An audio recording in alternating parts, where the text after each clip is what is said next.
All right, guys, welcome back to the Low Carb Consultant Podcast. So today I'm honored to have on Lisa Mary Drake, a cancer thriver, soon to be integrative cancer coach and nutritionist, and she's also an educator and songwriter, which is very cool.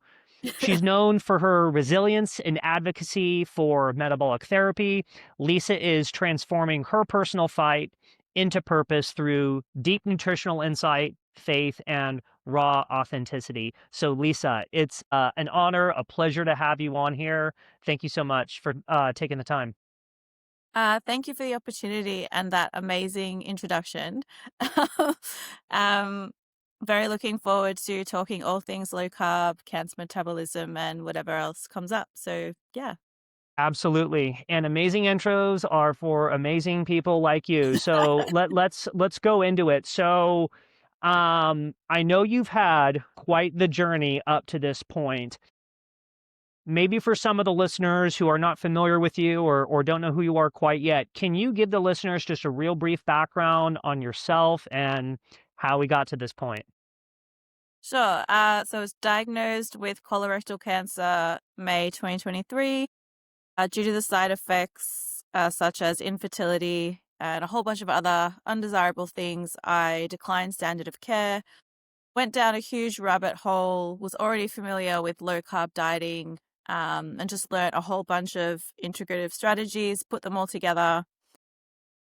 Should be in advanced stages, but just very slowly over the past 2.5 years, shrinking the primary tumor and just learning lots about cancer biology. So that's pretty much it in a nutshell. Yeah. Yeah, yeah, and I know that's all pretty heavy stuff there. I'm sure when you were sitting down with a doctor and they're reading basically the diagnosis, if you don't mind me asking, like, what was the first thing that was going through your mind? Like, okay, like, what am I doing about this? How are we going to fight this? Obviously, I'm sure there was a ton of emotion that was going through your head at the same time. What was the initial thought when he first read the diagnosis? It wasn't surprising. Because with the bowel prep that you do to basically clear out your digestive system before a colonoscopy, there was a lot of blood. There were also a lot of signs. I was blocked many times, told I was too young. So I knew that I had cancer. It was just a matter of where in the digestive system it was. Um, I don't want to downplay how difficult a cancer diagnosis is for the majority of people, but for me, it was actually relief. It validated all of the side effects and the symptoms of having a rectal carcinoma, all the gut problems. So for me, my initial relief was like, thank goodness I'm right. My general practitioner is wrong. I cannot wait to throw throw this in his face. And I actually have a valid reason and permission to give myself time to heal. I can take time off work. Yeah, so my reaction was very unusual. I was relieved and validated, basically. Yeah, no, that's wild. So it sounds like you had this thought in the back of your mind when you were going in doing all the tests. You're like, I'm pretty sure this is what it is, and it's Yeah. cancer. Now, just for the listeners and even myself, because it sounds like it's kind of a form that I've never heard about. So is this like is it intestinal cancer or what was the type again?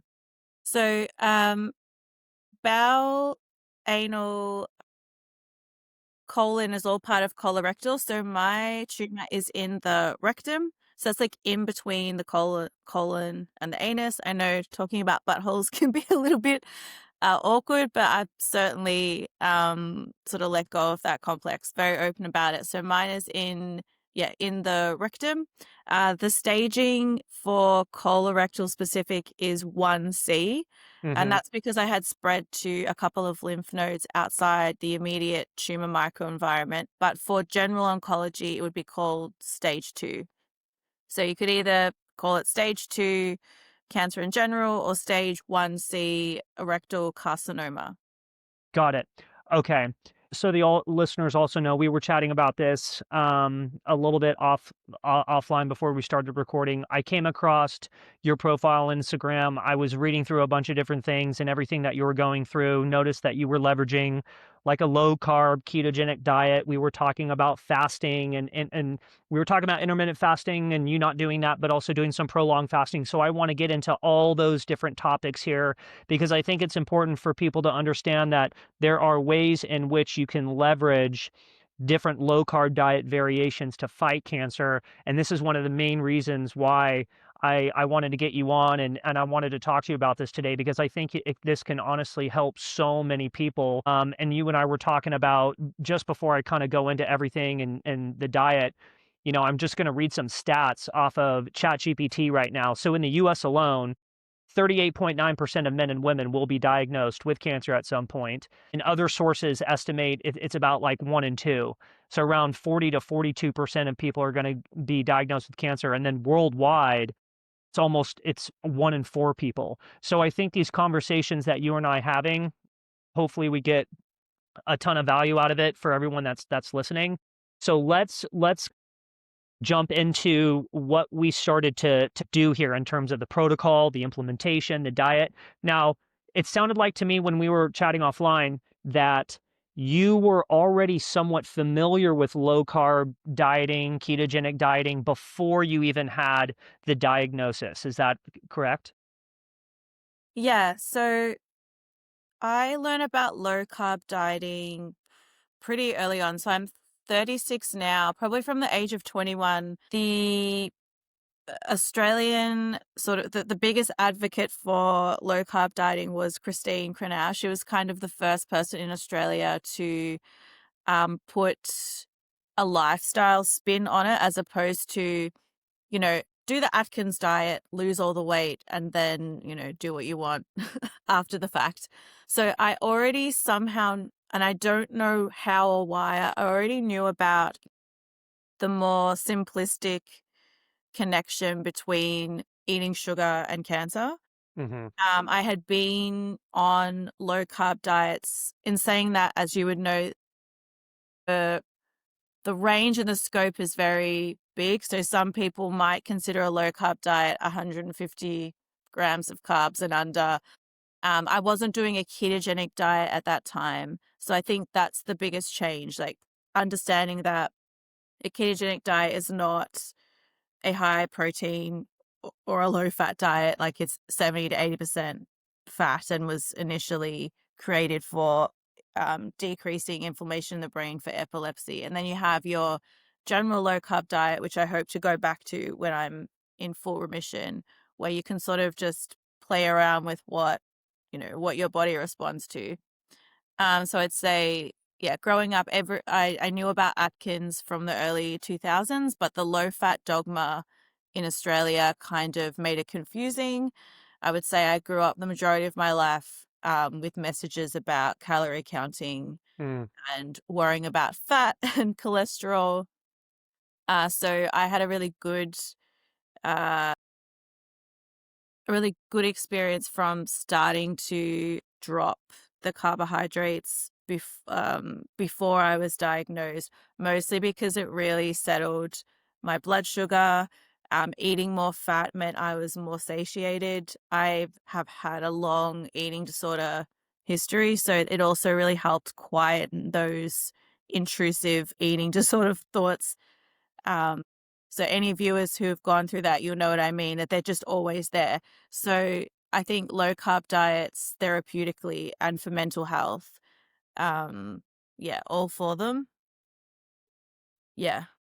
For sure, 100%. And most people that I've had the honor of interviewing, I think would say the same thing. Like one of the reasons why I eat like a lower carb, I wouldn't say I'm ketogenic. My protein's very high, so when the protein's too high, you're typically not going to land in Hmm. ketogenic ranges. But when you don't have any carbs coming into the body, you know, I'm probably producing trace amounts of ketone, but I'm definitely not in a traditional ketogenic diet. But I think most people that I've spoken with that end up trying like a lower carb and even go keto, approach is one of the main things they notice is like their brain just works better, general sense of happiness, depression, Yes. heaviness Yes. lifted, those types of things. And so I 100% agree with you. Now, I kind of want to jump into, okay, so we get the diagnosis, and I'm so sorry if I'm making you relive any of these, No, no, very, memories.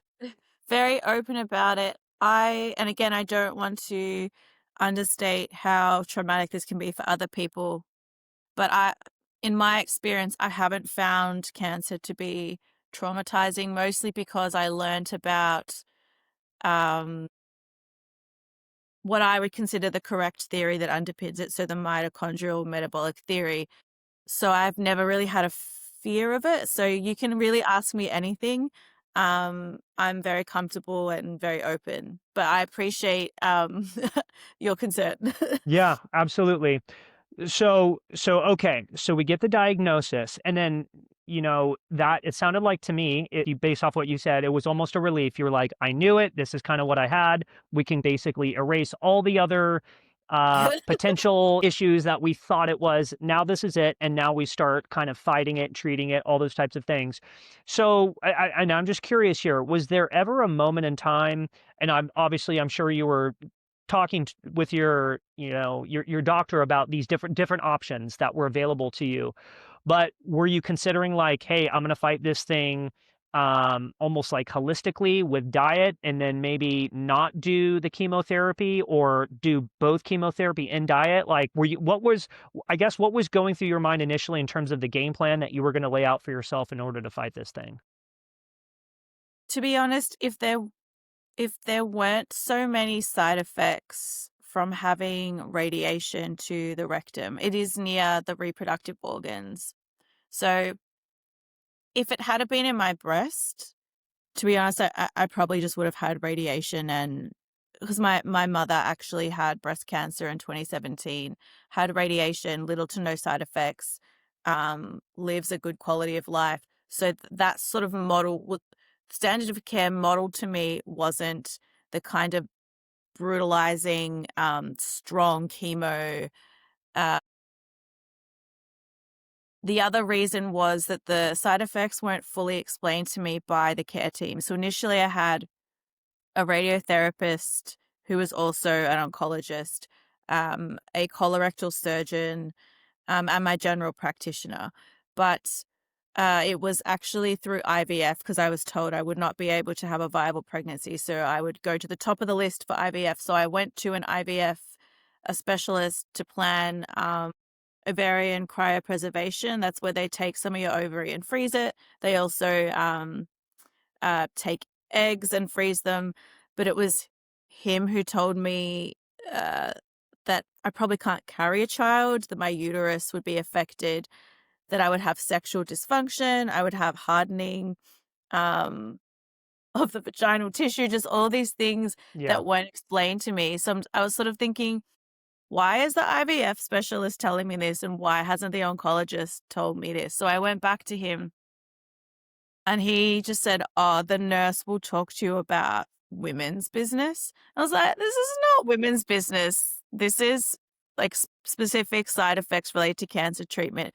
So I just became a little bit skeptical. I lost trust and rapport. I also started asking questions because I'm very much into researching and learning. And I was given a lot of patronizing responses. So I would say distrust and a negative experience in the standard of care initial care team.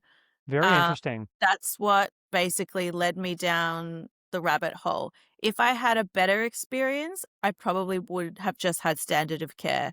So, yeah, to sum up, it was not being told the full extent of the side effects, being patronized, and also because my old general practitioner, I'm not sure if you just what you call them in North America, just as in like your everyday doctor, Hmm. um, blocked my colonoscopy, sort of gaslit me. So I think, yeah, the skepticism and the lack of trust and the loss of rapport led to the rejection and then ultimately doing all my own research. I'm not sure if I articulated that very well. Sorry. No, that was great, and I'm sorry that you had to go through that situation with your medical team when you were trying to figure out what is the best pathway to healing, and that is the treatment that you got. That sucks.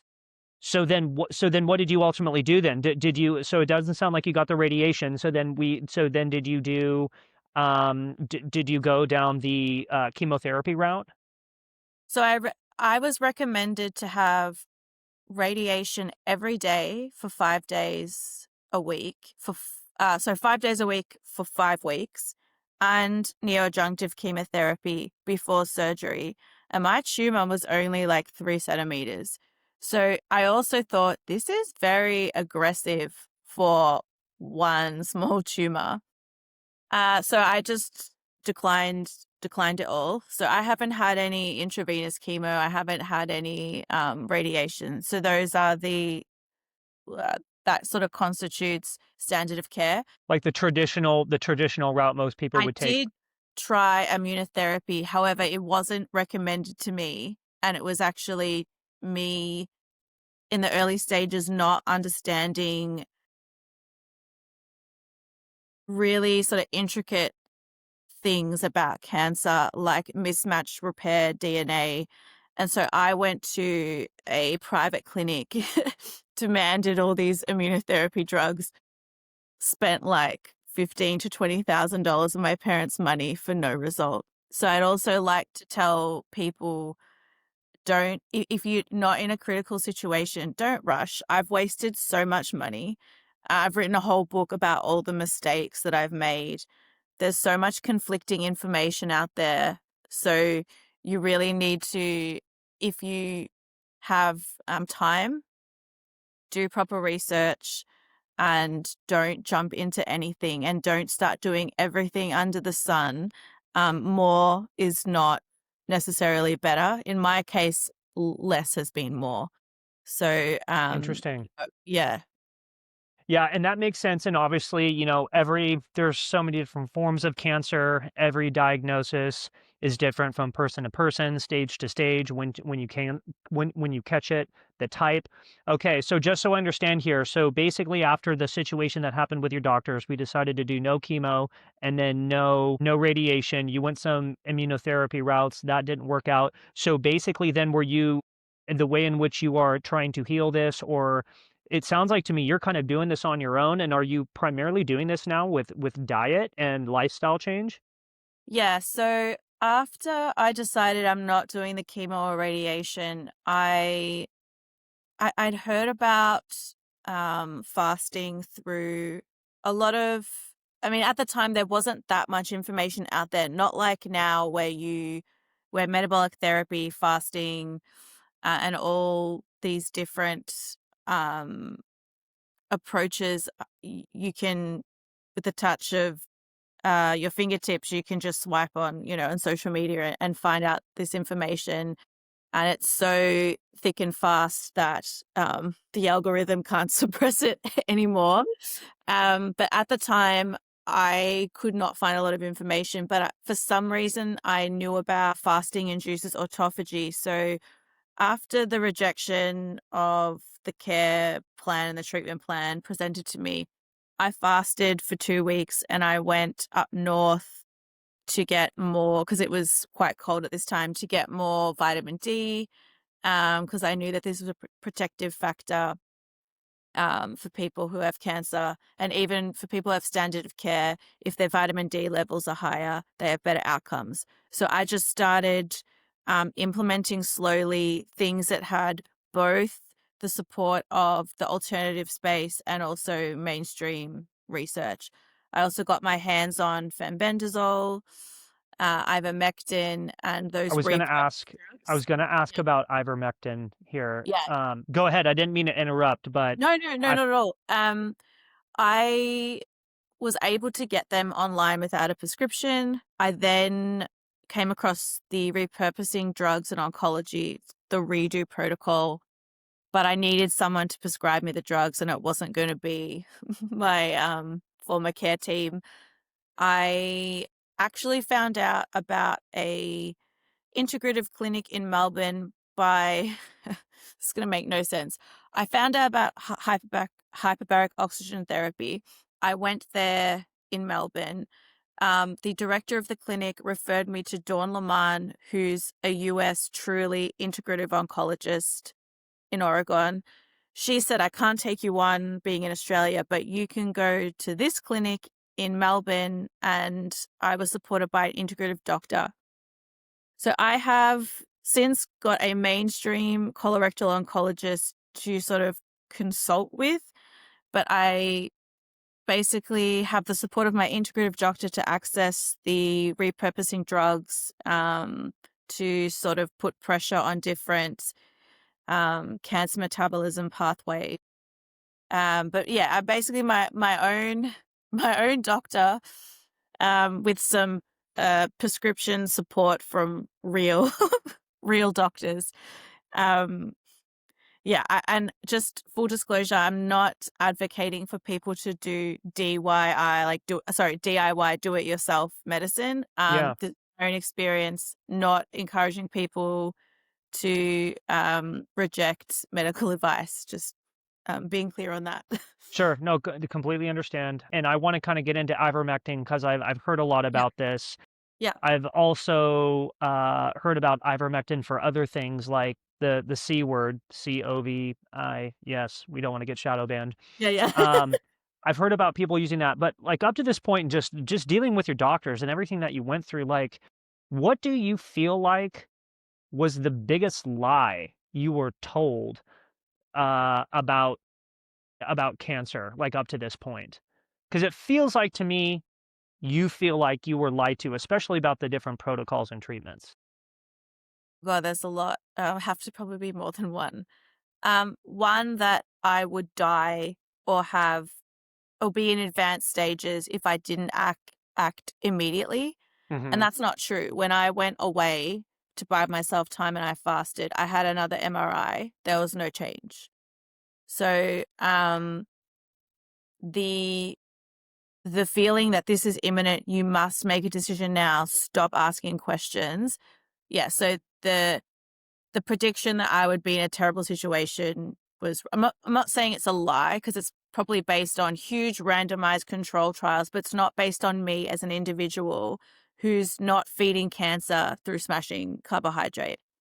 That it's a genetic disease. So it's been proven that not all tumors have genetic mutations. Professor Thomas Seyfried at Boston College University has proven this, that there are plenty of tumors that do not have any genetic mutations. So that's another lie. That it was genetically inherited. They sort of linked it. Oh, your mum had breast cancer. Your grandfather had bowel cancer. So this is why you have cancer, as if I couldn't prevent it.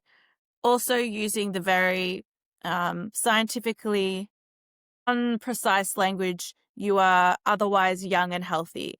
It's not true. 25 years of bulimia, working 3 jobs, being money hungry, just wanting to keep increasing my property portfolio, not taking care of myself, no circadian rhythm, no menstrual cycle. I was not otherwise healthy. So I'd say these are the biggest lies, that I was young and healthy, that it's genetic, and that if I didn't do something then and there, that I was going to die or I was going to be in advanced stages with metastasis. Since the initial diagnosis, I've had no tumor mass increase. I've had no metastasis. The spread to the lymph nodes was reversed through high dose vitamin therapy. So yeah, those are the 3. Sorry, I know you asked for one answer and I gave you No, 3. no, no, no, no. It's Yeah, I want you those are the to kind biggest of no.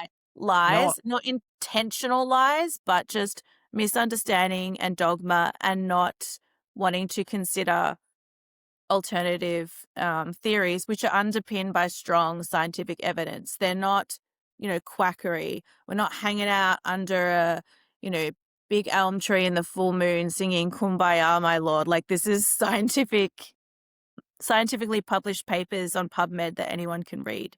So Yeah.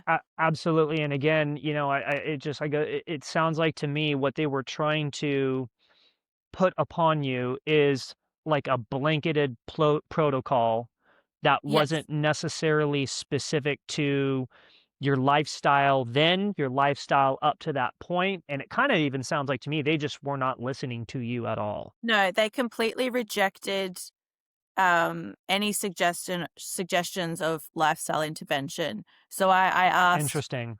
yeah, I said, look, and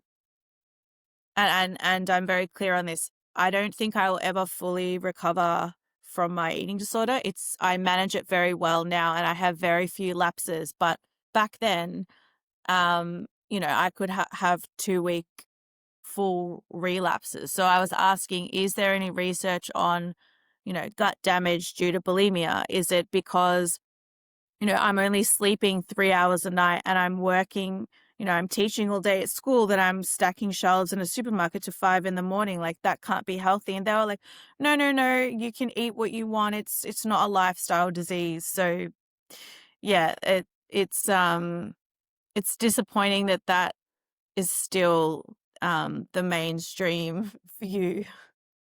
Yeah, no, that is disappointing to hear, but I think what's really cool for people to hopefully get from this is there are so many different ways, and I think more and more research, more and more data is coming out about lifestyle changes you can make, diet interventions you could Yes. have, fasting interventions you can Yes. implement in order to, like in your case, see no growth or acceleration in the tumor size, which is awesome. That's great for you. So I kind of want to go back to then, all right, so it sounds like we basically rejected what the traditional protocol would be.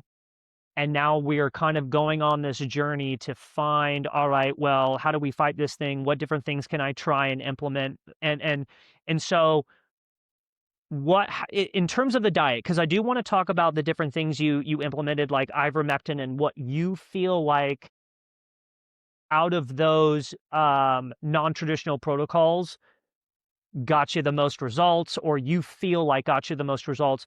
But initially, I know you said earlier too, you went on a 7-day fast, you went up north to get some vitamin D. How did you ultimately change the diet? Did you almost go like strict ketogenic? What was the main diet shift you implemented for yourself? Yeah, early on, I think because my motivation was really strong and also my stubbornness to prove um, those medical professionals wrong. I was on, I'd say, an omnivore ketogenic diet. So I would skip breakfast initially, and I would eat 2 meals a day, generally some chicken or some steak, with, at the time, what I thought was healthy. So low carb vegetables, um, mostly like broccoli, cauliflower, and just a lot of fat. So making a sauce out of heavy cream, butter, and I was pretty much having those meals on repeat. But I was having some problems and I later found out through Anthony Chaffee's Plants Are Trying to Kill You Yeah, um, lecture, that I was having some problems. And at this time, the tumor was still bleeding. So I was still getting blood in the toilet.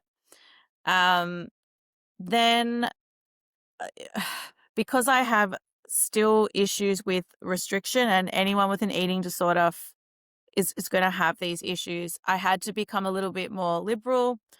However, through that, I was getting a lot of oxalate dumping, which I didn't know was a thing until I came out of the sauna, yelled at a staff member for using what I thought was just like really strong, maybe detergent in their towels. And they were like, no, no, you're oxalate dumping. And then we had a magnifying glass and I saw like these shiny little things. And then how I realized, crazy. okay, what's that? So I Googled it. I was like, okay, no more fake keto, fake low carb, no more, almond flour pancakes.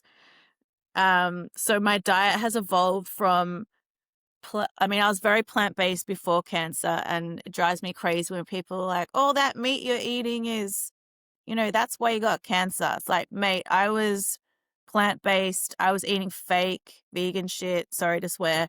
That's okay. Um, yeah, I did not eat red meat for so long, and it's ironic because that's red meat makes up most of my diet. So I started off with a meat and veg kind of low carb diet, increasing the fats.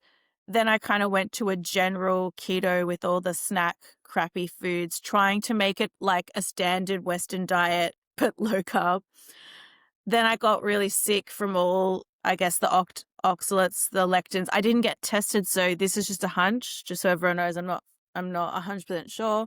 Then I went carnivore, which was really interesting. So I've tried like every ketogenic low carb diet there is, and there's pros and cons to all of them.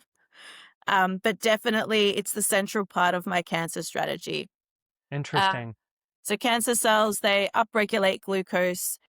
Some people's cancer cells also use glutamine, so a non-essential amino acid. Professor Thomas Seyfried talks about this in his research. So I try not to eat too much protein because it's not great for cancer if you have insulin growth-like factor or mTOR pathway upregulation. But it's really hard because I now love meat. Um, so that's where I guess you have to know a little bit about um, the genomic sequencing and extra information about your cancer. Some people can probably eat heaps of protein, no problem. For Hmm. me, I did a very fancy sensitivity test and learned, okay, too much protein is probably not good for me. So that's why I'm all about the fat. Yeah. And that makes sense. So let's and then before we transition into some of the different protocols that you were starting to try and what you feel like was working. So it almost kind of sounds like to me, correct me if I'm wrong here, are you pretty much eating like almost like a ketogenic diet basically? Like an Yeah. animal-based ketogenic diet? Yeah. I'd Okay. say, I mean, I don't like this term. I don't like buzzwords, but I'd say I'm Keto-Vore. Okay. Every meal has a moderate amount of protein, a lot of fat. But because I can't just eat unlimited muscle meat, I need to eat something else. So that's where I have low carbs, the lower oxalate, lower insoluble fiber Mhm. vegetables as a side. Um, I'm really, really fat adapted, so I can actually get away with probably more than most people can and stay in a very high level of ketosis with low glucose. I measure my glucose ketone index twice a day. And I encourage other people to do that because you learn a lot about your body, and everyone is very, very different. Um, yeah. Yeah, and you had mentioned this earlier. It kind of sounds like so for right now, the way that you eat is like the central focus almost of your protocol, correct? Yeah, I basically use the drugs and nutraceuticals. So by nutraceuticals, I mean natural compounds that I tested for. So you can, through a liquid biopsy, so just a blood test, send your blood to private oncology companies who will test it basically in a dish against different therapies. So I got drug sensitivity tested and also the nutraceuticals. But yeah, I'd say diet and fasting is the main part.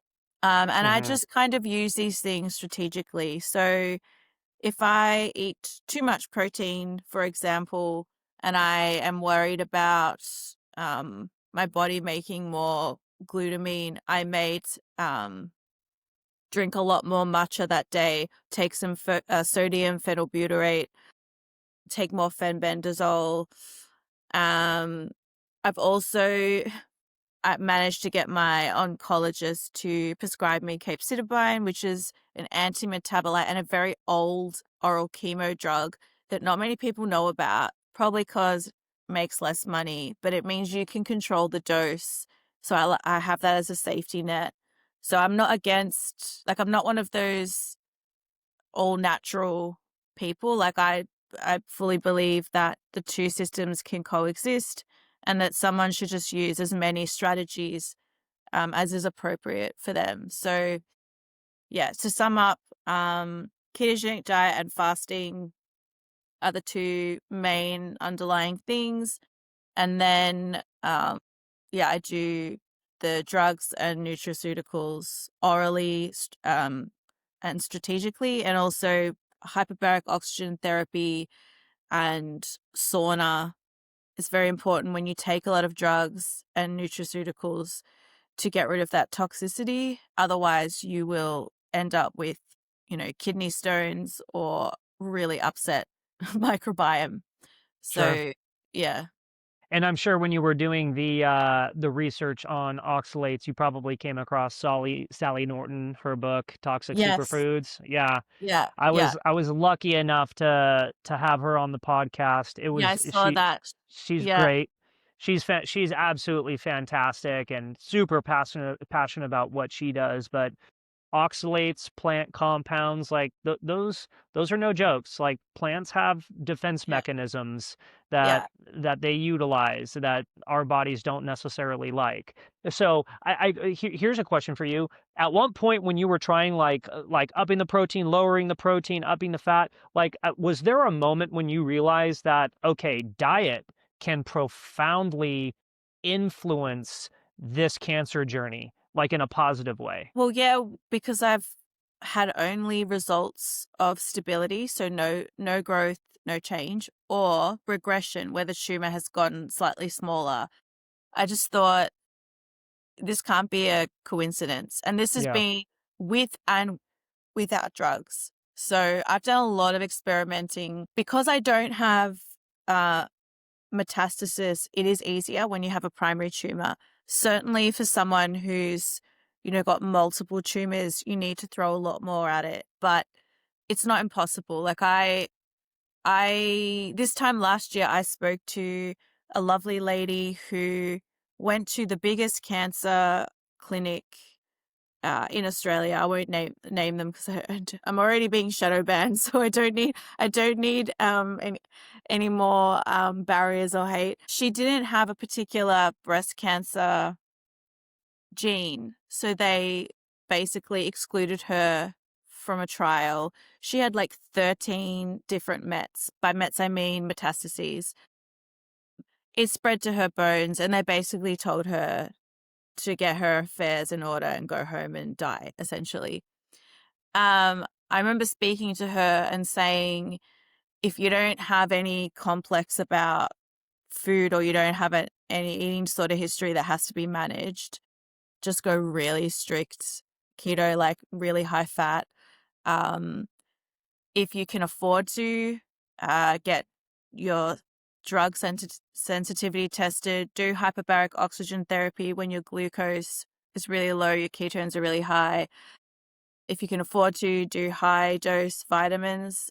So I used to do that. I used to do quercetin, vitamin C, curcumin. She did all these things, and within the first 3 months, she only had 3 tumors out of 13 left. And I'm pretty sure Wow. now she's got no evidence of disease and she's traveling around Europe. So I just Mm, think the diet is what puts pressure on cancer metabolism, like drives the glucose really low. It's harder to drive down glutamine because your body makes it every day, like up to 100 grams. So you've got to do that with either fasting or there's not that much research on natural compounds inhibiting glutamine, and most people can't get their hands on the drug called Don that Professor Seaford uses to drive it down. But even without reducing glutamine, this particular patient was able to, just through creating the right conditions with such a strict ketogenic diet and fasting, um, that all those other treatments were able to be so much more powerful. hmm And I I think that's why she got such a great result. A lot of these people don't share because they don't want to be judged, but there's thousands of people are doing this. They just want to stay anonymous. And I was one of those people being anonymous until people kept dying around me. And I was just like, oh, I'm just going to say something. So, yeah, the diet to me is the biggest enabler of success with all the other strategies because of the restriction of glucose, which is upregulated by cancer cells. Sorry, that was a huge No, no, tangent. I'm that's just great. sorry. Teachers are And I'm so bad at being concise. We suck. I'm so grateful that, you started speaking out online. That's how I found you. I think it's fantastic. So it sounds like to me it's traditional ketogenic diet is the route to go. Now let's talk about some of the different drug protocols that you were doing, like ivermectin.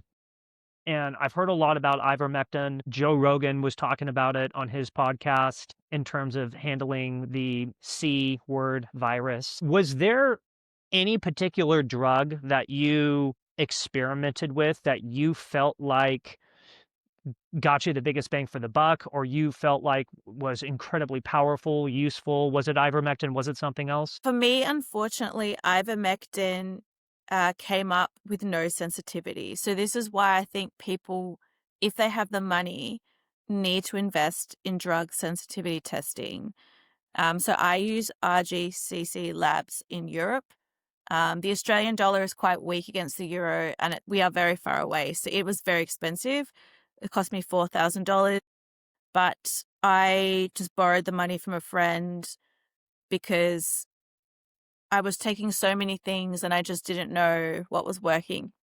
So in terms of test data, for me, ivermectin is not effective. Other popular things like the reishi mushroom people talk a lot about. That came up as 0%. Bicarb soda is a big thing for people who believe that cancer can be treated by alkalizing the body. Do not recommend this. That sort of ruins the homeostasis of the body. So please don't go smashing bicarb soda. A little bit is okay, but that came up as 0%. What else came up as 0%? Oh, so is popular. So there's all these things that are, in my case, not evoking sensitivity. So I just got rid of them. I still take ivermectin for when I get certain sicknesses, because it really helps the recovery, speed up the recovery period. So now when I get the spicy cough, let's say, when I took ivermectin, rather than it lasting 5 or 6 days, it lasted maybe 2. So ivermectin is very useful for many different things. But because I take so many things, I stopped taking it in the context of cancer care. I still take fenbendazole, I take cimetidine, I take metformin, I take Celebrex. These are all repurposed drugs as part of the Repurposing Drugs for Oncology International Research Project. So anybody can look that up online and present their healthcare practitioner with the research and then ask them to prescribe. But I still recommend forking out the money to test that they're actually going to be effective. So get the sensitivity test 100%. Yeah. Yeah. So, I mean, I know that there are people, and I've seen on Josh Rogan's podcast, who did ivermectin, methylene blue. I'm not sure what else they did. A very famous actor from my country commented that his friends used the ivermectin, methylene blue, because it's a photosensitizer with red light therapy, and are in remission now. So those are things that I'm implementing. I actually just bought a red light therapy, medical grade one, and I'm starting to take methylene blue. So I'm doing more experimentation, but I still believe that for me, the diet has been the biggest factor in my very slow success. It's been 2.5 years. Yeah. Are the tumors so we know that they're not growing. Is there evidence of them shrinking? Yeah, so I do MRIs every 3 to 4 months. The most recent MRI, there was a good reduction in size. The issue I have is my tumor is not one mass, like it's not like a sphere that can be measured. It looks like a prawn. So I'm a numbers girl, and it's very frustrating that each time I get an MRI report, they can't use the normal formula to get the volume. So I Interesting. would estimate that it's under a centimeter, and it's just been very, very slow, like, half a centimeter, a quarter of a centimeter, stable each time. But most people, the tumor mass is one mass together, and you can use a specific formula to get the total volume.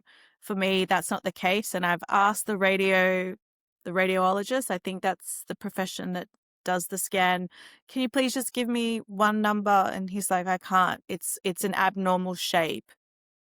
So I Uh, know it's shrinking, but it's frustrating because I would really love to be able to know exactly how much is left.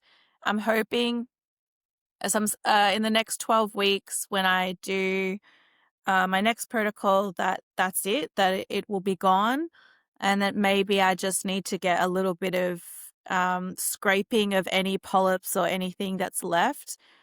So I'd be happy to do that, but I didn't want a surgery that resulted in a colostomy. So that's why I'm being stubborn, and I'm just trying to keep shrinking it slowly and slowly. And then if I do have a bit of surgery, it's just for the sort of the residual cells as opposed to a full-on debulking and then a colostomy.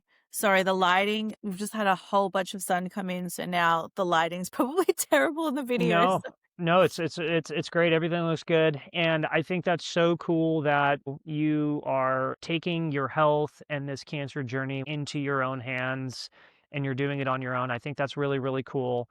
Thank And you. I wanted to switch over to because it sounds like you're on your way to becoming an integrative cancer coach almost or nutritionist based off of Instagram. Can you tell me a little bit about what's going into that? I can tell that you're very passionate about obviously beating this tumor down, but I'm sure that's playing a role into you wanting to move this route with your life. It sounds like.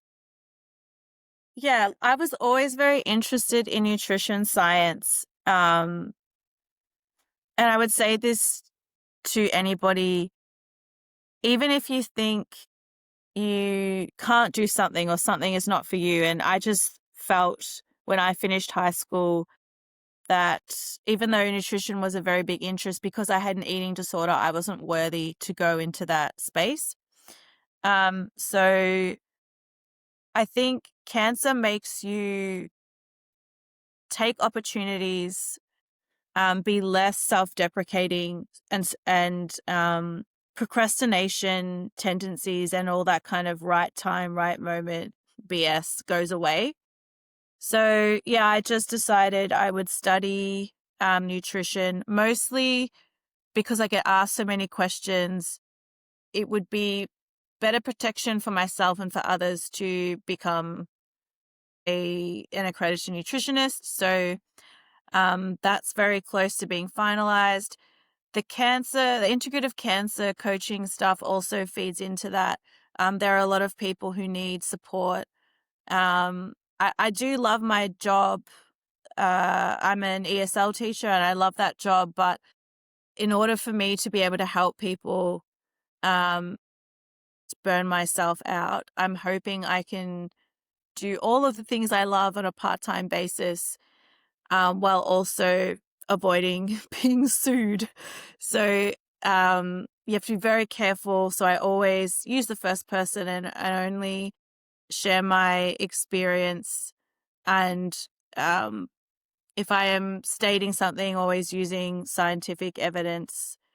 There are a lot of people online just telling people what to do without consequence and without having a nuanced understanding of their situation. And that's actually really dangerous and inappropriate. And so I want to do things the right way. And no, I think that's an awesome career change, if you will, or maybe add on if you're going to be doing it part time. I think that's a great way in which you can impact the world. And obviously, you have the experience of going through what you're going through now in order to help a lot of people. In terms of just people listening to this, like if someone is listening to this and they're in a dark place, like after a diagnosis, like what's one mindset shift or small practical step you'd urge them to take to start moving toward thriving, as you would probably call it, rather than just surviving? This is going to sound a little bit far-fetched for people who aren't already doing this, but meditation and affirmations have really changed me and made me a better person. I used to really misunderstand what meditation was. Like I thought it was the absence of thinking and just being like, but it's not. It's actually increased focus. So I meditate 3 times a day.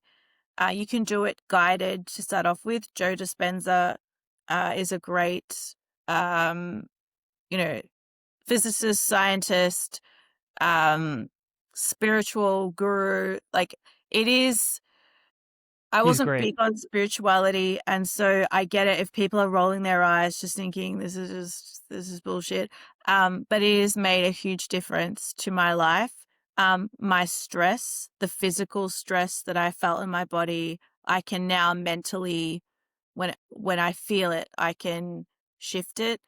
Um, I really do believe in aligning your frequencies and that kind of stuff.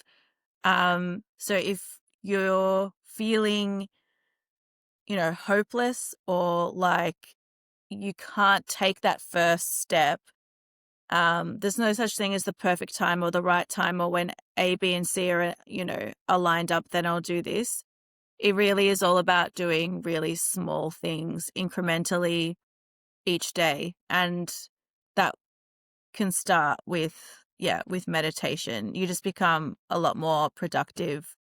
And there's science that's coming out about it. Some really scary science of people literally upregulating protective genes and downregulating oncogenes, so cancer genes, just by meditating. It's nuts. And So I'm really looking and forward to that coming out more and I've like, I've heard a lot about this too, like on the mindset side of things. If yeah, someone, in regards to the research that I think you're alluding to, there's a lot of research around just the mindset of someone's that they take when they're yeah, initially diagnosed. Like the yes, people that give up or, have that mindset of like, oh, this is gonna, whatever, kill me, or this is gonna be disastrous. Like it will ruin it'll take you down that path. But if you take the path of optimism, persistence, you know, and apply those elements to your cancer journey, a lot of research is coming out just in regards to mindset, yeah, positivity, that can help to impact how things progress basically. yeah. And it requires practice. I think there is a misunderstanding that anything to do with positive psychology, it'll fix me and then, I'll be okay. Someone will do it to me. Is actually, it's not about that. It's you doing the work. It's just like practicing any kind of skill. For example, for a sport, you do it again and again and again, and then it becomes automated. Like you have the skills, you have the agility, you know what to do in certain moments. That's what this mindset stuff is all about, which I didn't understand. Um, and it's at first it feels uncomfortable and a waste of time, but you do it again and again and again, and then it just becomes part of your everyday mental practice and capacity. And I wish I'd done it sooner. It's also amazing for eating disorder stuff because that's been my biggest barrier. Eating disorder relapses are probably why my cancer progress has been slowed down. So pretty much anyone with any mental health challenges, a new cancer diagnosis or being stuck, um, just look into whatever kind of mindset stuff you're comfortable with. Joe Dispenza is very spiritual and out there, and he uses very um, technical rhetoric, which can be a little bit off-putting. So it's really up to people to find the right register for them, because it's not a one size fits all. But yeah, all for positive mindset. Yeah, absolutely. And yeah, Joe Dispenza is great. I watch a lot of his videos on YouTube. He's got a lot of like motivational stuff too. He's great. And I know real quick here, we're coming up here on time, and I want to be respectful of what else that you've got going on in your day. I've got some rapid fire questions here that I typically will like to ask guests, like as we're wrapping things up. On your Instagram and some of the posts, you refer to yourself as a cancer thriver, not just a survivor. To you, what is the difference? For me, cancer has been a blessing. Um, I have been able to thrive through both the ketogenic diet. I think that ketone bodies to the brain are really therapeutic. I wrote a whole book in 10 days thanks to the power of ketosis. So I think the diet helps me to thrive because it's really good for my mental health. In terms of the lifestyle intervention, I am healthier now with cancer than before the diagnosis. So I went from working 3 jobs, not sleeping, binge eating junk food, and going in and out of bulimia relapses, to a diet that is mostly consistent but with flexibility. I'm okay with living in the gray area now. I know how to maintain a level of ketosis and still have a social life. So I'm still a moderator. I'm not an abstainer. So I think that for me, cancer was a wake up call, and I've gone from just surviving and having my priorities not in the right areas. So, just wanting to make more money, all about me, to caring about other people, being a better colleague, being a better daughter, being a better person in general, and just having a healthier lifestyle. So that's to me what thriving means. And yeah.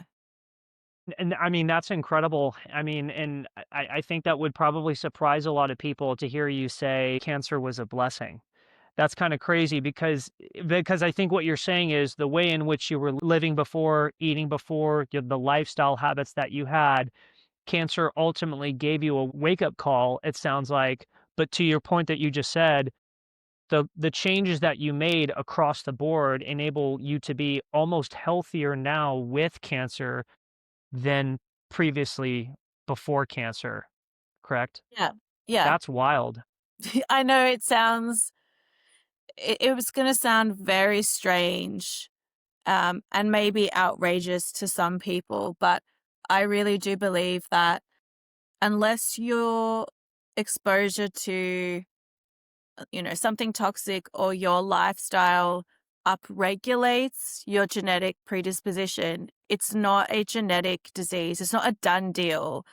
And if that wasn't the case, then why has my lifestyle intervention resulted in um, slow, but nevertheless, you know, healing over time? So yeah, that's my belief and hunch, and I'm sticking to it.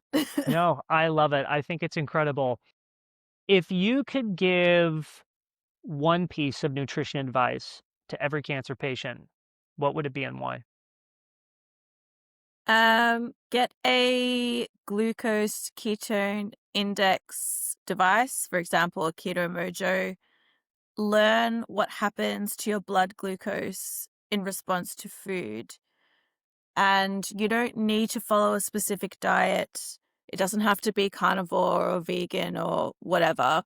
as Professor Thomas Seyfried says, he doesn't care what diet you do, but you need to get the glucose ketone index down. So, for example, I want my glucose to be 60 or under, and I want my ketones to be 3 or higher.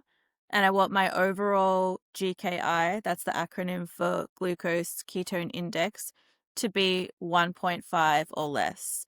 That will put so much pressure on cancer cell metabolism and the fermentation of glucose. Because if there ain't no glucose, generally glutamine, I mean, that can still support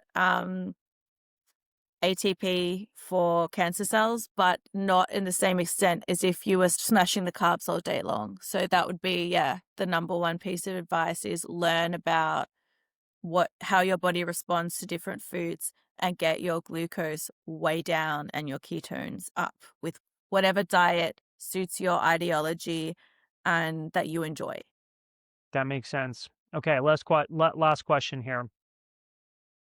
What's the first thing you would say to someone who just got a cancer diagnosis and feels completely hopeless? Firstly, take a step back and give yourself some protected time. Often the medical professionals, and most of them have good intentions, but they will push you to make a decision really quickly, and they may catastrophize the situation or scare you. Ask questions. Don't feel like it's offensive to ask for a second opinion or ask all options, and use the tools that we have, thanks to modern progress. Artificial intelligence, even just through a Google search now, because AI pulls from so many sources, you can get an abundance of information. So if you're feeling hopeless, there ask questions. Don't hold anything back left unsaid because you're afraid to offend a professional. And do your own research, even if it's a Google search. Yeah. That's fantastic. Great advice. And Lisa, you were amazing. I thank you so much for coming on here and sharing this No, journey and thank you. This was so yeah. nice. Yeah, this is great. And I know we were talking about the integrative cancer coaching that you might be doing down the line here once you get the proper certifications. Where can people find you online, get in contact with you, maybe at some point when you're ready, potentially work with you? Like, where can people find you online? So I have an email ready to go with lots of information for people who don't use social media. So you can email me on lisa.mary.drake@gmail.com if you would like a sample of a drug sensitivity test, a sample of what I eat in a week, the redo protocol, and links to lots of different case reports and scientific literature about ketogenic diets for cancer. If you're on social media, Lisa Mary Drake is my Instagram page. I don't do TikTok. I feel like I'm too old for that. But if it's necessary, I will consider it. Facebook is more for my immediate friends and family, but I'm also on Facebook as Lisa Mary. So if anyone wants to send a message to ask questions, like I'm pretty responsive. And I don't really know where I'm going exactly from now, except that I will publish a book on my experience, so that I can help people in a more sort of detailed way. The coaching and stuff from professionally probably won't start for another couple months, but very happy to help anybody. So through email or through a message. It's not about money. It's about just stopping unnecessary deaths from cancer. I don't really think anyone needs to die from cancer, with the correct information, self-advocacy, and for the coexistence of standard of care with metabolic therapy. Yeah. Well said. I 100% agree with you. And again, thank you so much for coming on the podcast with me here, Lisa. I appreciate your time. And to everyone else out there, thanks guys for listening to the Low Carb Consultant Podcast. We'll catch you guys on the next one. Yeah. Thank you. Thanks for the opportunity.